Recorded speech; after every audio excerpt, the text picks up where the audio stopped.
Hey everybody, it's Dave. It's about one more minute before noon, so we're going to give everybody a little bit of time to come into the room and go from there. And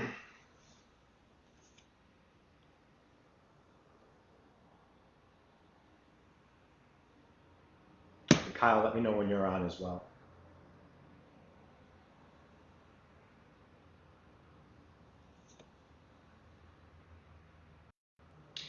Joining us this afternoon, feel free to say hello over in the comments section. Let me know that you're here.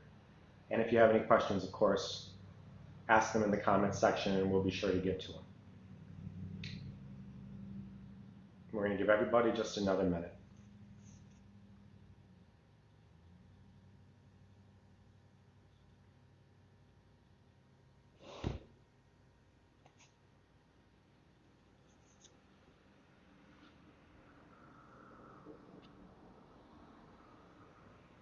Okay, I see Kyle's joined us, which is good. He'll be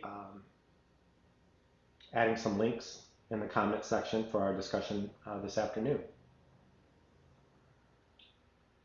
All right, it's about 11:59. Let's give it just a few more seconds.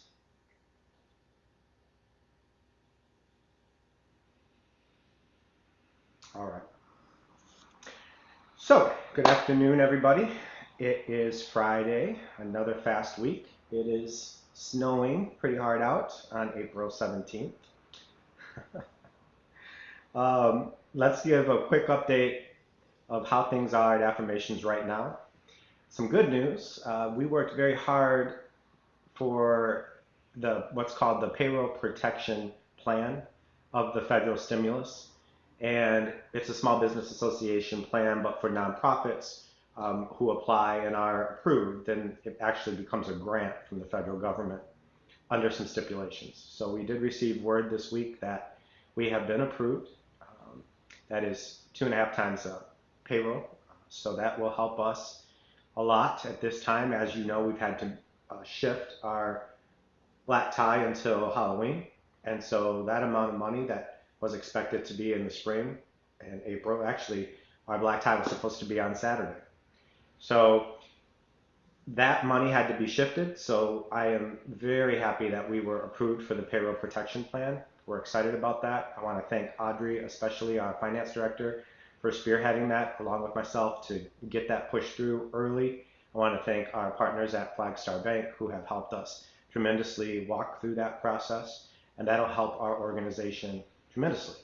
We're still waiting to hear back from Oakland County to see if we have received a $10,000 emergency grant at them, and I'll let you all know as soon as we hear from them as well. Now we do have a number of other grants, and a lot of those monies aren't being used right now because the building's not open, but they're restricted funds because they're grants. So what we've done as a team is isolate those areas of our restricted funds where our funders might be willing to let us use those dollars to help with some emergency food assistance. And they've agreed to do that. So I know I mentioned this last week. I'm going to mention it again and again and again that if you know a senior or really any LGBTQ person that is food insecure at this time, please let us know. And specifically, let me know. I understand that food insecurity is a sensitive topic. A lot of people don't want to come forward to say that they're food insecure or that they're having trouble getting groceries at this time. So we're going to go directly through me. Email me or call me at the office, which will ring my cell phone, and we will make sure that as long as we have a little bit of money, and it's not a lot, but as long as we have some funds and is available, then we will order for that LGBT senior or LGBT person through Instacart, have the food delivered directly to their door, and go from there. So again, if you know someone who's food insecure, let me know personally. We'll keep it between us and get them the food assistance that they need. That's very important, and please let people know about that. Again, our groups, both our support groups, our social discussion groups, and all of our recovery groups are up online right now on Zoom technology. And there are lists of those groups, and Kyle is going to link to that here in this discussion as well, so that you can see all of the dozens and dozens of groups that we are continuing to provide throughout Michigan. And again, one silver lining that we continue to see is that a lot of our recovery groups and support groups and discussion groups are starting to get into rural areas of Michigan, and people are coming on from all over the state, and in fact all over the region, and in some cases even outside of the country. So we're excited to see that. We have those lists available for you to disseminate throughout your networks, so that anybody that is in need of recovery services or needs to talk to someone, needs a trans group, needs a senior group, needs a youth group, name it, we probably have it. And let's get that word out there, and let's get those lists disseminated. Remember, there is a little more tightened security. Those individuals are going to have to talk to a staff member, be vetted to make sure that they're supposed to be in that group, and then allowed into the group. But we are continuing to see our numbers in all of our support groups and recovery groups grow. So that's a good thing. It's a good sign. We even have new groups. We have a new group on Saturday for guided meditation. I might have to check it out myself. But we have some mental health groups like meditation groups who are asking if they can be a part of our network of support, and of course they can. And so our staff's been working with them. Kyle's going to have a link over here on the side to a guided meditation that I believe is this Saturday morning. And there are more. So keep your eyes and ears open, because we're actually getting more and more new groups, even though they're all online at this time. And more entertainment opportunities. On April 24th at 7 o'clock, we will have a virtual reading, staged reading of the play Mothers and Sons by Terrence McNally. Jay Kaplan is spearheading that effort, and we'll link to it here as well. So if you want on a Saturday while you're home to participate, well, not participate, but observe a staged reading of Mothers and Sons, let's do that. And we're continuing to keep our eyes out and our doors open, virtual doors open, to new ideas. Yoga can still happen, right? It's just going to have to look a little bit differently, for example. And so we're adding these entertainment groups, mental health groups to our recovery and support and discussion groups. We're going to keep doing all we can to expand programming, even though it's going to look a little bit differently. So keep that in mind. Let's talk a little bit more about finances. So right now, Affirmations cash flow is strong. I was thrilled to see that we did receive the personal protection plan finances. That'll help us a lot as well. But at this time, because we were able to build a little bit since I returned back in May, we're okay for now. Now look, no one's being Pollyanna here. If this continues to go on through the end of the year, we'll have to continue to make adjustments. We're making adjustments every single week as it is to meet the need. But at this time, there are other opportunities, emergency relief opportunities, and we're taking advantage of all of them that we can. Donors have stepped up. We talked a little bit last week about the individual giving campaign letter that we sent out related to the COVID crisis. And those donors just in the last week have donated $10,000 to the organization. And that's incredible. And I know that I've said over and over again that not everybody can give at this time, but if you can give, if you are in a position to give, now more than ever, we need you to give to the center. But we're seeing that happen. And that makes me very proud of the community that at a time like this that we continue to step up, that the staff continues to meet the demands necessary from a programming standpoint, that John Jonette, our development director, and I are on every new, and Kyle, every new grant opportunity. In fact, the entire staff is working on grants in one way or another at this time. So we're doing everything that we know how to do. And overall, although it's stressful, as it is, I'm sure, for all of you, we're keeping our head above water, which is, I think, the best we can do right now. Now, Bash is going to be on Halloween, a black tie masquerade. as long as things get better. If things don't get better and we can't meet in groups of more than 20, for example, and really we can't even say have to get better by Halloween. It's got to be better a couple months before Halloween. Otherwise, people aren't going to buy tickets to a large event of 500 people. So we'll see. We'll see how that goes. And if we end up losing Bash for a cycle entirely, then we're going to have to adjust for that. And those are the things that we're thinking about every single day, and certainly things that I'm thinking about at 3 in the morning, lying in bed.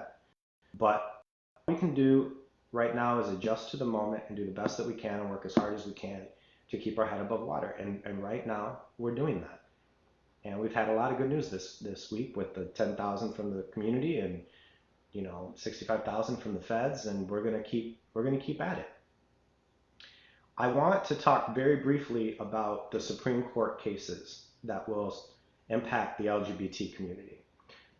We're very familiar with Amy Stevens from our own Michigan community, and those cases are going to be imperative as it relates to gender identity in the workplace and sexual orientation in the workplace, and whether or not our community, the LGBT community, can be fired, usually based on religious exemption, religious issues. And those court cases could come down as early as this Monday, or it could be June. We don't know for sure. What I want you to know is that a large group of us are planning on a virtual rally after the decisions come down from the Supreme Court. That virtual rally will have a couple LGBT leaders talking to the community, and then we'll turn it over to a panel of experts. Jay Kaplan will be on that panel to discuss the actual decision and what it means for our community, because it could be a split decision where gender identity is protected in the workplace but not sexual orientation, or vice versa. We could win the whole thing, although it's not looking great in a conservative Supreme Court. Or it could be a bad decision for us. Either way, we're going to need to understand that decision. We're going to need to gather as a community as best we can. And so we are putting together right now a decision day rally, virtual rally, that you'll all hear much more about. And once the decision comes down, it'll take us probably a day, no more than 2, to get the word out about that virtual rally. It'll be a webinar for everyone that wants to participate in. So just keep your eyes and ears open about that. We'll do everything that we can to push that out once we know it's happening. But we're already working on that so that we can just kind of, hit a button and go. Remember, if you have any questions, to type them in. I'm happy to answer them if I can. And Kyle's with me too, so virtually, to answer any questions as well. Those are the main things that I wanted to talk to the community about this Friday. I know that we are all tired and struggling a bit, and the stay-at-home order is at least till the end of the month, and it could be longer. I encourage you all. We have our staff meeting every morning, and normally when we have our staff meetings, there's a lot of joking beforehand, or even during the meeting or after the meeting, and you just kind of talk, get caught up with one another. And it seems like with Zoom after Zoom after Zoom meeting, it's harder to do that. So we've taken to doing some show and tells, where we just take a couple minutes and go out and grab something in our homes and come back and talk to one another about what it is and why it's important to the staff. That has helped us a lot. It's a small example, I know, but it has helped my team. It is why we are trying to do more entertaining things like the theatrical read through that we were just discussing, like meditation on Saturday. And I encourage you to take advantage of those opportunities as they come to us and as we bring them to you. And remember, this isn't all just about the possibility of contracting a virus. It is a significant stress on our mental health. And we need to do everything that we can to combat that. That's why our seniors they did have over 30 folks on their Zoom meeting on Wednesday. It's why we're reaching out. It's why I had a staff member this week who just called a senior up who needed someone to talk to. And they just had a conversation with that staff member for 15, 20 minutes. My staff is here for the community. We are willing to talk to any senior that just needs someone to talk to. I just drove out to a senior's 2 days ago just to check on him because he hadn't answered a text. And a couple folks reached out to me and said, have you heard from this person? And I said, no, I really haven't. Let me text him. I didn't hear from them again. So they're not far from me. I drove out, knocked on their door. They had a couple packages out on their front porch. We were able to talk through the window. They're doing well, as well as can be. And that's the kind of small thing that, we're not going to write about in a grant.